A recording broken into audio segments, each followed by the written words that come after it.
அன்பார்ந்த எனது அருமை யூடியூப் நேயர்களுக்கு வணக்கம். செல்வம் வளரணும், செல்வம் வரணும்.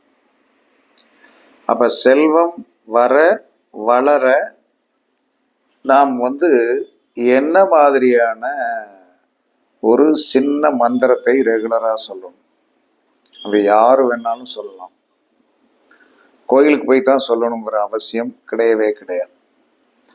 அப்ப உங்களுடைய தாய் தந்தையை தினமும் நினைச்சு அவர்கள் எண்ணமாகவே இருக்கும்.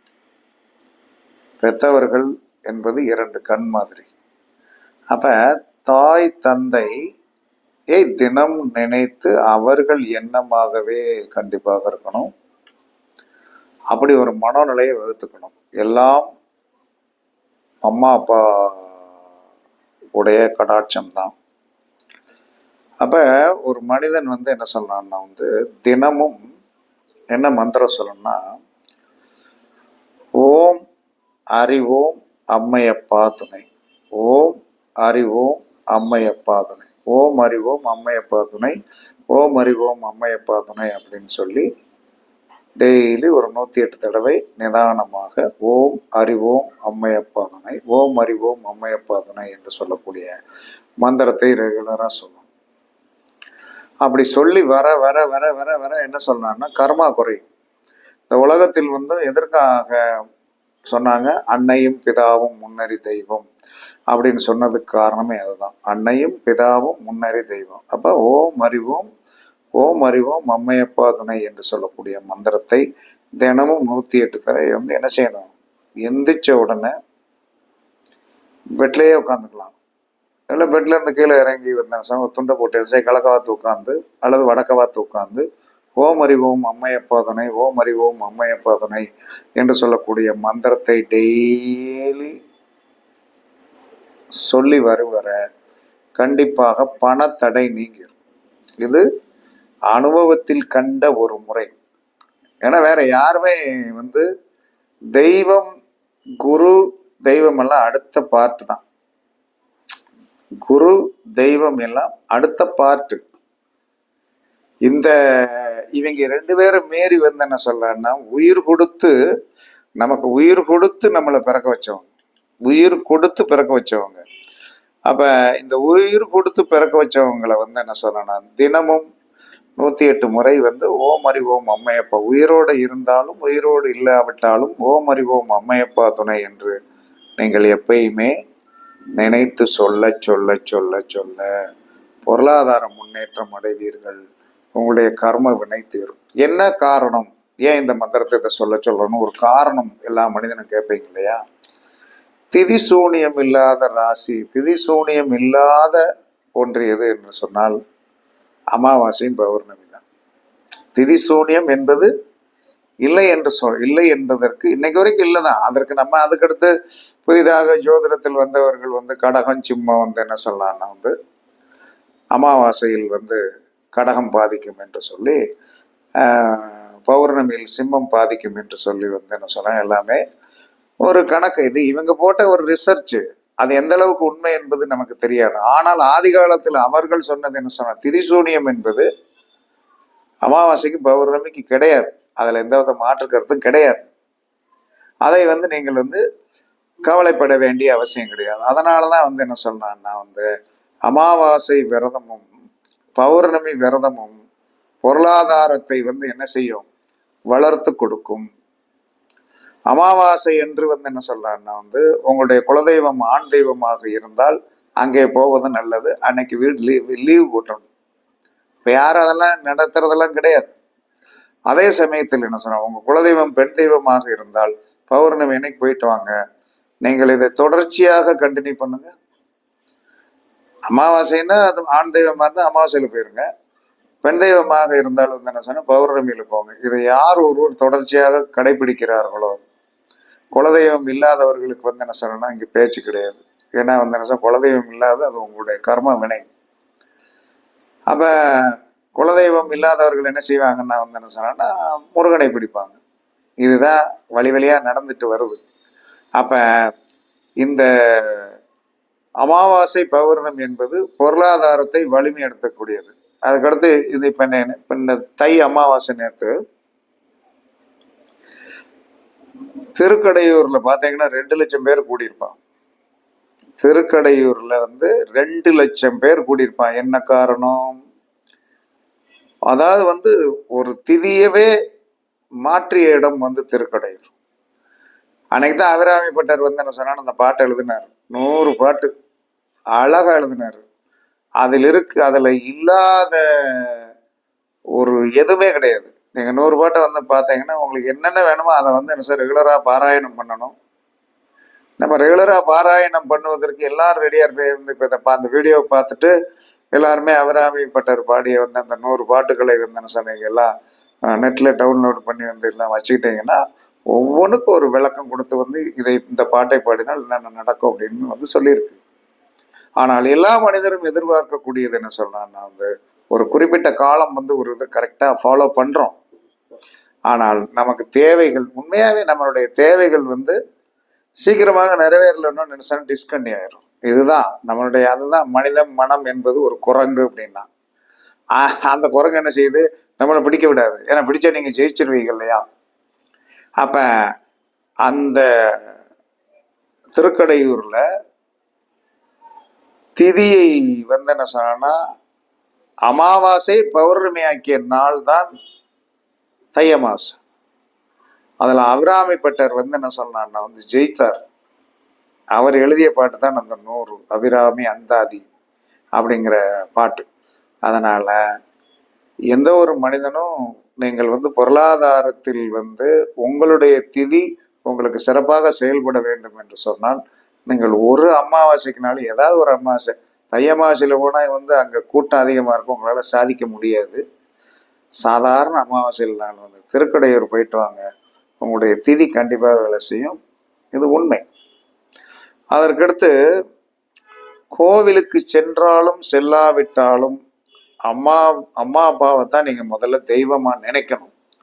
நினைச்சு என்ன சொன்னா மனைவி கணவனை தெய்வமாக நினைக்க நினைக்க அவள் பொருளாதார வலிமையாயிருவான். என்ன சொல்லியிருக்கான்? கணவனே கண் கண்ட தெய்வம். வீட்டில் இருக்கிற வரைக்கும் அப்பா அம்மா, கல்யாணம் முடிச்சு வந்தவர் கணவனே கண் கண்ட தெய்வம் என்று சொல்லி எந்த ஒரு பெண் இருக்கிறாளோ அவளுக்கு என்ன சொல்லலாம், கண்டிப்பாக பொருளாதார வீழ்ச்சி வராது. ஆக அம்மா அப்பாவை நினைக்க வேண்டான்னு சொல்லலை. இந்த அளவுக்கு என்ன சொல்றான்னா எப்பயுமே நீங்கள் மனதில் உறுதியோடு நீங்கள் நிக்கணும். எங்காவது இருந்து வந்துடும், ஏதாவது வித்தியாசமா வந்துடும் அப்படிங்கிற எண்ணங்கள் வரக்கூடாது. செய்யும் தொழிலே தெய்வம் அப்படின்ட்டான். செய்யும் தொழிலே தெய்வம். நான்லாம் ஆபீஸுக்கு ஆள் வந்தாலும் சரி, ஆன்லைன்ல பார்க்க வேண்டியது இருந்தாலும் சரி, இல்லானாலும் சரி ஆபீஸுக்கு போவேன். ஏன்னா ஆபீஸ்க்கு நான் போயிட்டு வர்றதுக்கு என்ன சொன்னா எப்படி ஒரு 3000 ரூபாய் செலவாகும். ரெகுலரா செலவாகும். அப்ப ரெகுலரா செலவாகும் அப்படின்னு சொல்லி வரும்போது இன்னைக்கு போகலைன்னா இந்த 3000 ரூபாய் மிச்சம் ஆயிருமே அப்படின்னு நினைச்சிட்டு வந்தோம்னா எந்த மிச்சத்தையும் வைக்கவே முடியாது.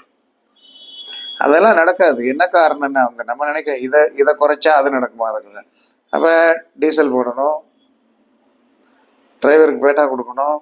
அதுக்கடுத்து அங்கே வேலை பார்க்குறவங்களுக்கு சாயந்தரம் போகும்போது என்ன சொன்னாங்கன்னா சும்மா கையில் அனுப்ப முடியாது. அந்த 3000 ரூபாய் செலவழிஞ்சிருக்கும். அப்போ 25 நாளைக்கு கணக்கு பார்த்துக்கிடுங்க. இதெல்லாம் இன்னைக்கு வரைக்கும் நடந்துட்டு இருக்கு. சரி, இது போகாமல் இருந்து ஆன்லைனில் தானே இப்போ எல்லாமே நடக்குது. வீட்டிலே இருந்து பார்த்தோம்னு நினச்சேன் இந்த 75,000 ரூபாய் மிச்சமாயிரும்னு நினைக்கலாம். டெஃபினட்டாக மிச்சமாகாது. டெஃபினட்டாக மிச்சமாகாது. நானும் பார்த்துட்டேன். அதெல்லாம் நடக்காதுன்ட்டான். நீ அதெல்லாம் நடக்காது, இப்படித்தான் இருக்கணும்னு எழுதி வச்சுட்டான். அதுபடிதான் நடந்துட்டு இருக்கு. ஆள் வந்தாலும் வராவிட்டாலும் அந்த அலுவலகத்திற்கு கரெக்டாக போய் இருந்துட்டு ஆள் வேலைனாலும் கொஞ்ச நேரம் உட்காந்து டீ சாப்பிட்டுட்டு அதுக்கடுத்து அடுத்த ஆஃபீஸுக்கு கிளம்பி போய் அங்கே சாப்பிட்டு நீட் பண்ணி வந்தவங்க வரணும். இல்லைன்னா என்ன சொன்னாங்கன்னா ஆன்லைனில் எப்படியும் ஜாதகம் பார்க்க வேண்டியிருக்கும். அது சில பேர் அவசரப்படுத்தினா தான் 1-2 தடவை ஃபோன் பண்ணி அவசரப்படுத்திட்டான்னு வைங்க, யாரையும் அவசரப்படுத்திட்டு இருக்கேன் எதுக்கு அப்படின்னு சொல்லிட்டு பார்த்து எடுத்து விட்டுருவேன். இப்படித்தான் வாழ்க்கை ஓடுகிறது. அதனால செல்வம் வர அமாவாசை பௌர்ணமியை கண்டிப்பா பிடிச்சிடுங்க. வீட்டில் இருக்கும்போது அம்மா அப்பாவை அனுதினமும் என்ன சொல்றான்னா, ஓம் அறிவோம் அம்மையப்பா துணை என்பதை ரெகுலரா இப்படி சொல்ல சொல்ல சொல்ல சொல்ல சொல்ல சொல்ல சொல்ல சொல்ல என்ன நடக்கும் அப்படின்னா வறுமை. ஏன்னா உலகத்தில் நம்மளை உருவாக்கி இந்த உலகத்திற்கு அறிமுகப்படுத்தியவர்கள் நம்ம தாய் தகப்பன் தான். இவர்களை விட்டால் அவர்களுக்கு வழி சொல்ல தெரியும். எந்த ஒரு குழந்தைக்கும் என்ன சொல்றான்னா எந்த தாயும் பெத்த பட்னி போட்டதே சரித்திரம் இல்லை, கிடையாது. தாயினால் பட்னி கிடந்துருவா, ஆனா பிள்ளைக்கு உணவு எப்படியாவது கொடுத்துருவா. அப்ப அந்த அளவுக்கு ஆழ்ந்த நம்பிக்கை என்ன சொல்றான்னா யாருக்கு வர வேண்டும் என்று சொன்னால் நமக்கு வர வேண்டும், நம்ம அப்பா மேல வர வேண்டும். ஆனால் உண்மையாக எனக்குலாம் ரொம்ப கஷ்டம் வரும்போது சார் தாய் தகப்பனுடைய படத்தை பார்த்து தான் அந்த குறைகளை நம்ம சொல்ல முடியும் போது அது ரிலீஸ் ஆயிரும். இன்று வரை நடந்த உண்மை. பொருளாதாரத்தில் என்ன சொன்னா, பொருளாதாரத்தில் எப்பயுமே ஒன்று நினைச்சிடுங்க, தீபாவளிக்கு 4 நாளைக்கு முன்னாடி தொழில் ஓடாது, தீபாவளி முடிஞ்சு 4 நாளைக்கு தொழில் ஓடாது, பொங்கலுக்கு 4 நாளைக்கு முன்னாடி தொழில் ஓடாது, பொங்கலுக்கு பின்னால் நடக்கும். ஏன்னா எல்லாரும் பைய என்ன சொல்றோம், சுத்தமா இந்த நாளில் செலவழிச்சிருவோம். அதுக்கடுத்து என்ன சொல்றாங்கன்னா இப்படியெல்லாம் நாங்கள் பார்த்து பார்த்து பார்த்து பார்த்து அதுக்கு தக்கன கொஞ்சம் சேமிப்பு வைத்துக் கொள்ளணும். ஏன்னா இது காலங்காலமா போன வருஷமே இப்படிதான் இருக்கு, இந்த வருஷம் இப்படிதான் இருக்கும், போன வருஷம் இப்படிதான் இருக்கு, இந்த வருஷம் இப்படிதான் இருக்கும். எந்த வருஷமா இருந்தாலும் விழா காலங்களிலும் பண்டிகை காலங்களிலும் மக்கள் அவர்களுடைய வீட்டில் இருக்கின்ற செயல்பாடுகளை தான் முக்கியத்துவம் கொடுப்பார்களே தவிர கர்மா கிடக்குது அப்படின்னு சொல்லிட்டு தீபாவளி முடிஞ்சிட்டு பார்ப்போம் அப்படிமா, பொங்கல் முடிஞ்சிட்டு பார்ப்போம்மா, அதுக்கடுத்து என்ன சொன்ன ஒவ்வொரு காரணமும் தள்ளி போடுகின்ற நிலைமையிலே இருக்கும். தள்ளி போடுகின்ற நிலைமைக்கு என்ன சொன்ன இந்த பண்டிகை காலங்கள் இருக்கும். இதெல்லாம் இயற்கை. அதனால என்ன சொன்னாலும் சிறந்தது தாய் தகப்பனும் குலதெய்வம் கோயிலும் தான். இந்த 3ஐ பிடித்தீர்கள் என்று சொன்னால் குலதெய்வம் கோயில ஆணாக இருந்தால் அமாவாசைக்கு போங்க, பெண்ணாக இருந்தால் பௌர்ணமிக்கு போங்க, அப்பா அம்மாவை ஓம் அறிவோம் அம்மையப்பா என்று சொல்லி தினமும் 108 சுலோகம் சொல்லுங்க. சொல்லிட்டு ஸ்டோர் ஆகிட்டே இருக்கும். 10 ரூபா பேங்க்ல போடுறான். 10 ரூபா பேங்க்ல போடும்போது என்ன சொல்றான்னா அது ஒரு நாளைக்கு 100 ரூபாய் ஆகும், ஒரு நாளைக்கு 1000 ரூபாய் ஆகும், ஒரு நாளைக்கு 10,000 ரூபாய் ஆகும் அப்படிங்கிறது சாஸ்திர விதி. அதனால் இந்த சுலோகம் வளநாடு ஜீவ சமாதியில் அந்த சாமி எழுதி வைத்த சுலோகம். ஓம் அறிவோம் அம்மையப்பா துணை என்ற அந்த வளநாடு ஜீவ சமாதி செல்வ செழிப்போடு இருக்கிறது. டெய்லி 100 பேருக்கு என்ன சொல்றான்னா விடோவுக்கு என்ன சொன்னா சாப்பாடு கொடுக்கிற ஒரு ஸ்தலமாக இருக்கிறது. எப்ப போனாலும் அந்த இடத்தில் உங்களுக்கு என்ன சொன்னா ஒரு இத்தனைக்கான உணவு கிடைக்கக்கூடிய ஒரு லெவல் இருக்கு. அப்ப அந்த நபர் என்ன சொன்னான்னா ஒரே இடத்தில் 6 பேர் என்ன சொன்னா சமாதி ஆயிருக்கிறார். அது ஒரு அற்புதம். அது சிதம்பர சாமிகள், அவருடைய மனைவி, அவருடைய பெரியப்பா பெரியம்மா, அவருடைய அம்மா அப்பா, இத்தனை பேர் என்ன சொல்றாங்கன்னா ஒரு இடத்துக்குள்ள புதைச்சிருக்காங்க. அது இன்னைக்கு என்ன சொன்னா 6 பேர் என்பது சுக்கிரனுடைய ஆதிபத்தியம். என்றும் செல்வ செழிப்போடு இருக்கிறது. திவாலாகம் நல்லா ஓடிட்டு இருக்கு. ஏன்னா அந்த இடத்திற்கு நாங்க போன பிறகுதான் பெரிய முன்னேற்றம் அடைஞ்சது. அது மறக்க முடியாது அப்படிங்கிறது. உங்களுக்கு வாழ்க்கையில் ஒரு நாள் வளநாடு ஜீவ சமாதி அப்படின்னு நீங்க நெட்ல போட்டு பார்த்தீங்கன்னா கண்டிப்பா கிடைக்கும். ஒரு நாள்னாலும் பூச நட்சத்திரத்தை அன்னைக்கு வந்துட்டு போங்க, கண்டிப்பாக பெரிய மாற்றங்கள் கிடைக்கும். இது எங்க ஏரியா மக்களுக்கு ஈஸியா இருக்கும். ரொம்ப டிஸ்டன்ஸா இருக்கிறவங்களை நம்ம கம்பல்சரி பண்ண முடியாது. இருந்தாலும் அந்த இடத்தில் என்ன சொன்னாலும் ஒரு அதிகமான ஒரு பவர் இருக்கிறது. அந்த சாமி என்ன சொன்னாலும் 7 ஆதாரங்களை உருவாக்கி அதில் அந்த 7 ஆதாரங்களுக்கு 7 ஆலமரத்தை நட்டு வைத்திருக்கிறார். அந்த ஆதாரங்களுக்கு 7 ஆலமரத்தை நட்டு வச்சிருக்காங்க. ஆலமரம் என்பது எவ்வளவு அற்புதமான நல்லா செழிச்சிருக்கும். அங்க போய் நீங்க செய்ய வேண்டியது ஒண்ணுமே இல்லை. அந்த 7 ஆதாரங்களுக்கும் அங்க விளக்கு போடுறதுக்கு வழி இருக்கு. அப்ப ஒரு 1/2 லிட்டர் நல்லெண்ணெய் வாங்கிட்டு போங்க, 7 கிளியஞ்சட்டி வாங்கிட்டு போங்க, போட்டு ஒவ்வொன்றையும் பொருத்தி விட்டுட்டு வாங்க. அடுத்து நீங்கள் என்ன கோரிக்கை உங்களுடைய வாழ்க்கையில் இருக்கின்ற சிரமங்களுக்கு உண்டான அந்த கோரிக்கையை சொல்லி நீங்க ஏத்துங்க. ஏன்னா ஒரே இடத்தில் 7 ஆதாரங்கள் இருந்து அந்த ஆதாரங்களுக்குண்டான விருட்சம் என்பது ஆலமரம்.